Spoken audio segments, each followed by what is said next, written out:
In a small town, there was a young man named Alex. He had big dreams, success, stability, and a life he could be proud of.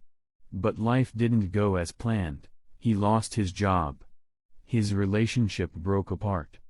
Slowly, he disconnected from everyone around him. And he started believing, maybe I'm not meant to succeed. Days turned into weeks, and weeks into months. Alex would sit alone, staring out the window, unable to see any future ahead. One night, he asked himself, am I really a failure? Or have I just not started again yet? That question changed something inside him. The next morning, he made a small decision, just one step. He went for a walk and started learning a small skill online. The next and most importantly, he changed the way he talked to himself, I can rebuild. Slowly, but surely. Little by little, things began to change. He got a small job again, improved his skills, and eventually started his own online business. My life didn't change in one moment.